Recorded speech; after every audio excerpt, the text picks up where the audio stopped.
Hello everybody, my name is James, hope you're doing well and welcome back to another video, and today we're going to be talking about updates on the futures of Valtteri Bottas and Yuki Tsunoda. If you enjoy the video, make sure to leave a like and subscribe for more Formula 1 content. Also make sure to follow me on X at James's Pit Lane, I'll leave a link in the description, but let's jump straight into the video. So let's start with Bottas, who has emerged as a leading candidate to join Cadillac in 2026. Now, as we know, Bottas is currently the reserve driver at Mercedes, but Bottas has made no secret of his desire to return to the Formula 1 grid, and well, it looks like he could be returning with Cadillac next year. Basically, motorsport.com report that senior staff at the Cadillac squad are due to be in attendance at the British Grand Prix at the start of next month, including team principal Graham Loudon and Dan Torres, head of the TWG group. And the publications say that among the many meetings on the agenda at Silverstone,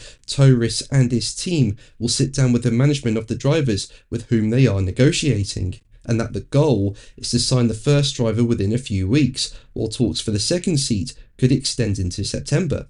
Now, Sergio Perez has been strongly linked with Cadillac. As we know, he drove for Red Bull but was dropped at the end of 2024. But I think Perez does want to return to F1 if the project is right. And as I say, he has been linked with Cadillac. And motorsport.com say that Perez was understood to have been in pole position for this, but his absence from the scene has cost him, and he's no longer the only experienced driver on Loden's list. And motorsport.com go on to say that Bottas entered the Cadillac picture in recent weeks, and he is understood to be considered the stronger candidate. So it'll be very interesting to see what happens. My opinion is that if the team want two experienced drivers, then Perez and Bottas are most likely going to be teammates at Cadillac next year. But if instead the plan is to pair an experienced driver with a young talent, then the choice will be between Bottas and Perez. And well, it looks like Bottas is holding a slight edge at the moment. But let's move on to Tsunoda, with more being reported about his future as well. Now, as we know,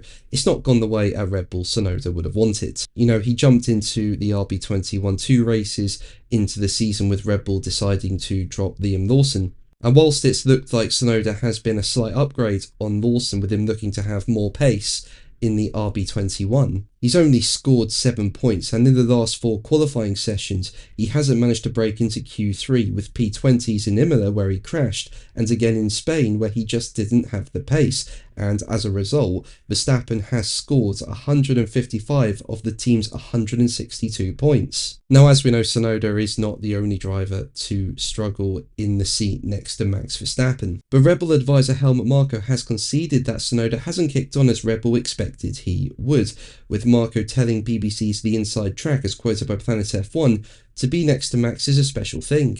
I'm not so sure if nowadays someone said, "Oh, my big goal was to be next to Max. They want to be in Formula 1, yes." Yuki started well. He didn't have the success that we expected from him, but on Friday, he's always within a 10th or 2/10 of Max, which we didn't have for years. So Yuki has to translate his speed, which is there, into points. Now, we know Red Bull can be ruthless with their drivers. It does look like they want to give Tsunoda more time, and I think things have pointed towards Tsunoda at least getting to the end of the season to see where he is. But according to BBC F1 journalist Andrew Benson, Tsunoda looks certain to be dropped if his performance does not significantly improve, and he could be replaced by Red Bull Junior driver Isaac Hadjar, who is performing really well at the moment. Benson said, "Yuki Tsunoda looks certain to be dropped by Red Bull unless he can find a major uplift in performance. The expectation is that Isaac Hadjar will replace him alongside Max Verstappen, assuming the Dutchman stays where he is, following the Frenchman's impressive start to his career at Racing Bulls." Now, as I say, I think Tsunoda will get to the end of the season with Red Bull, but I think if he's still not scoring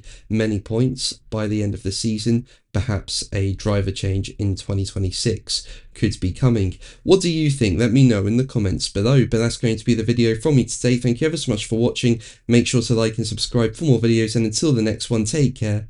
Bye.